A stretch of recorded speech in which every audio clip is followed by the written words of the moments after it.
Sticker जो फोटोमा टाँसिएको छ यो ओरिजिनल हो? यो चाहिँ ओरिजिनल। त्यो बाउ बितेर गए अनि रिनु पनि भएन केही नि भएन अनि काम लागेको नि यहाँ काम लाग्यो यहाँ टाल्दिएँ नि। पहिलाकोमा चाहिँ कसको टाल्नु भयो? पहिलाको नि त्यस्तै कसैको रिनु भएको हुन्थ्यो एउटा दुईवटा त्यही भयो भने उकाउने अनि यहाँ टाल्दिने पानी खुवाउनु तपाईँले देख्दै डर लाग्छ। किन फरार हुनुभयो तपाईँ? अब पहिला त तपाईँहरूको भाइहरू देखेँ चिनिनँ नर्मल भयो। तपाईँलाई देखेपछि म मात्रै होइन कतिजना भएको छन् कि सर के गर्नुको मुटु यहाँबाट निस्केर आएको भयो ढक ढक ढक नि भाग्नु पर्ने सर। जसरी मैले सुरुवातमै भने राजनीतिक दलका चतुर खेलाडीहरू मैले यहाँलाई कोच भने कि त्यो खेलाडीहरूलाई तपाईँले नै अहिले खेलाउँदै हुनुहुन्छ। ठीक भन्नुभएको सर, गजब कुरा गर्नुभयो।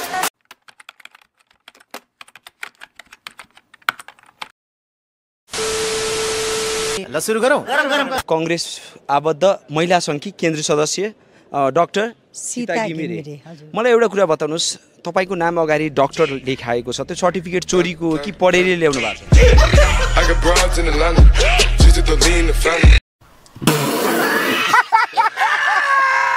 तपाईकै कार्यकर्ताले स्वास्थ्य बिमाको बारेमा सोध्दै हुनुहुन्छ, तपाईँको नेता कार्यकर्ताले भन्दै हुन्छ स्वास्थ्य बिमाको बारेमा सोधिदिनुहोस् मन्त्रीज्यूलाई। हामी काम गर्दैछौँ कि अहिले केही भन्ने बेलै भएको छैन है।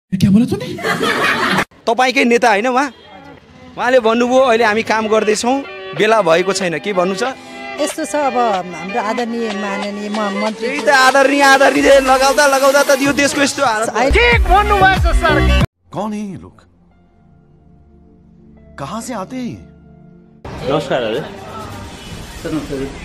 हजुर सचिवज्यू हजुर हो सर।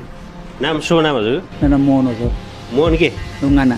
मोहन ढुङ्गाना। हजुर सर। त्यो महेन्द्रपुलको रसबरीको स्वाद कस्तो थियो? जन्म दर्ताको प्रमाणपत्रलाई 1.5 लाख, 1 रुपैयाँ लियो छैन सर। नागरिकताको सिफारिस सहित भए कति? होइन सर। 3 लाख। होइन सर, प्लिज होइन है, प्लिज होइन है। तपाईको स्वास्थ्य त ठिक छ नि सर, मिठाई यति नखानु भन्ने कुरामा मैले स्वास्थ्य ठिक छ नि सर भन्दाखेरि उहाँले बाहुनको छोरो जता गुल्यो त्यतै भुल्यो। वाह दिदी, वाह दिदी, दिदी वाह दिदी, दिदी भन्नुभयो अनि उहाँले मिक्स पनि लानुभयो, 1 डिपा लानुभयो। जहाँ गुलियो त्यही बाहुन भुलियो होइन सर? कुन फिल्म हेरिरहनु भएको सर? बाहुबली हो? हजुर बाहुबली हो। के हेर्नु? बाहुबली हो यो? 1 हो कि 2 हो सर बाहुबली? कटप्पा ने बाहुबलीको क्यों मारा? अबे जल्दी बोल, कल सुबह पनवेल निकलना। पत्रकारिता का सच होता है, उसके साथ रहिए। ग्राउंड में मैं रहता हूँ सर। लीजिए मेरी। जी आप बार माइक आपके हाथ में, तो मैं भी छीन सकता हूँ, ये मत कीजिए। नहीं आप अच्छे पत्रकार नहीं है। जी बुरा अच्छे पत्रकार बनिए। क्या करने से इंडिया को अच्छा बोलने से अच्छा पत्रकार। तपाईँको शैक्षिक योग्यता कति हो? मेरो बीएससी बीएड। बीएससी बीएड हो, स्नातक हो तपाईँको शैक्षिक हो? स्नातक शैक्षिक योग्यता भएको व्यक्ति माध्यमिक विद्यालय सञ्चालन भएको स्कुलको प्रधानाध्यापक तपाईँ कसरी बन्नुभयो? यो त्यति बेला विद्यालयको बाध्यात्मक परिस्थिति थियो। के खालको बाध्यता थियो त्यस्तो तपाईँलाई नै प्रधानाध्यापक बनाउनु पर्ने जसको योग्यता नै पुगेको छैन?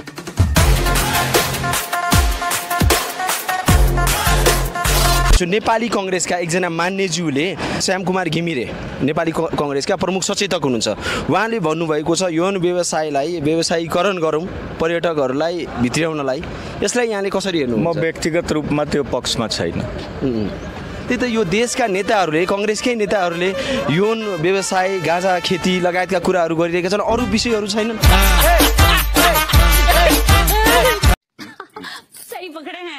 धेरै बढ्दै गयो, भ्रष्टाचार बढ्दै गयो भने त्यो पर्छ नि। जनताले म भ्रष्टाचारी भएँ भने मेरो ठाउँमा मेरो पार्टी गलत भयो भने मेरो कांग्रेसको ठाउँमा अरू पार्टी आउन सक्छ नि। यो लोकतान्त्रिक व्यवस्थामा राजाको शासन भयो भने कुन पार्टी आउँछ? राजाको पार्टीमा, राजाको पालामा पार्टी थिएन, राजाको शासन हेरेका छैनौँ हामी। राजाकै शासनमा जो मन्त्री थिए अहिले मन्त्री छैनन् तिनीहरू नै। क्या बात है सर, समझ रहे हो आप? समझ रहे हो? गएको शुक्रबार अफिस आउनु भएको छैन, बिहिबार पनि आउनु भएको छैन, बुधबार पनि आउनु भएको छैन। बुधबार आउनु भएको छ? हो बुधबार आउनु भएको छ, तर 2 बजे जानु भएको छ तपाईँ? हो अनि म मङ्गलबार नै आएको छु। मङ्गलबार आउनु भएको छ? हो तपाईँ मङ्गलबार आउनु भएको छ, बुधबार आएर 2 बजी जानु भएको छ बुधबार पनि झाप हुनुहुन्थ्यो सुरुमा हुनुहुन्थेन 2 बजी हिँड्नुभयो त्यसपछि बिहिबार आउनु भएन शुक्रबार आउनु भएन आइतबार आउनु भएन सोमबार आउनु भएन मङ्गलबार आउनुभयो मङ्गलबार त आइन्छ सर मङ्गलबार आउनुभयो हप्तामा 1 दिन आएपछि भयो सकियो त्यसै त भएन नि सर खासै अहिले त रौसी धेरै खाएकै छैन म ढाँड्दिनँ सत्य कुरो बोल्नुपर्छ कैसा लगा मेरा मजाक तपाईँ यत्रो लामो पत्रकारिता गरिराख्नु भएको छ त्यहाँ होइन किन गर्नुभएको छ पत्रकारिता कहीँ पुग्ने त होला नि त के त तपाईँ लक्ष्य होला नि त्यहाँ त्यसैले मैले भ्रष्ट नेताहरूलाई ठिक पार्नलाई सबैभन्दा पहिला तपाईँको ओडाको नजिकै केही मिटरमा रहेका बर पिपलका ऐतिहासिक 100 वर्ष पुराना चौतारीहरू दिनदहाडै काटिए मासिए त्यसको बारेमा केही मान्छेहरूले तपाईँलाई तत्कालै जानकारी पनि गराए तर महानगरपालिकाले अथवा सम्बन्धित यो वडा कार्यालयले केही पनि गरेन तिनीहरूलाई काट्न पनि दिइरह्यो लान पनि दिइरह्यो अहिले महानगरपालिकाले आफैले काट्न दिएका रुखहरू जफत गरियो कारबाही गरिन्छ भनेर नाटक देखाइरहेको छ यस्तो नाटक देखाउन सक्छ तपाईँहरूले के नाटक हो ठीक भन्नुभएको सर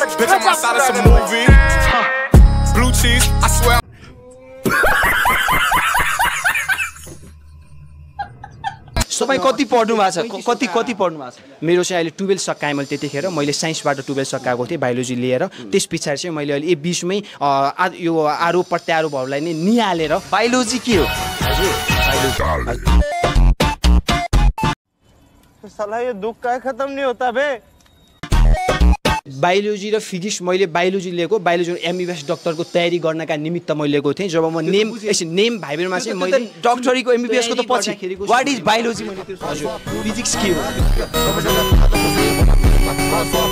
के कुरा चाहिँ घटनाहरु घट्न सक्छ हैन हामी उहाँहरुकै बरोबर के धम्की आयो फेरि महानगरका 3 आचार्य तपाईहरुले यो कुरालाई चाहिँ सामान्य तरिकाले नलिनु सामान्य तरिकाले तपाईको कुरालाई पनि लिने कुरा भएन के तपाई सार्वजनिक रूपमा यो डेभिस फलको अगाडि बसेर क्यामेरा अगाडि मेयर लगायतका जनप्रतिनिधिहरूलाई व्यक्तिगत धम्की दिइरहनु भएको छ धम्की हैन नि यो यथार्थ हो उहाँहरुले घरमा ताला लाउँछ घरमा के हुन्छ भन्नु भनेको व्यक्तिगत धम्की हैन यो पढेछल त 33000 निकाल्नुस् त अब निकाल्नुस् यहाँ राख्नुस् गर्नुस् गर्नै पर्दैन भन्नु न गर्नुस् न 33000 गर्नुस् न सर गर्नुस् 33000 सर गर्नु न एकचोटि देख हेरौँ न कस्तो टेन्सन भयो यस्तो टेन्सन हुँदा पनि बियो सुन्दिन त के भएको 33000 खाइयो घुस कैसी ये 5 जने बातें कर रहा है लड़का ये अश्लील है ये लोना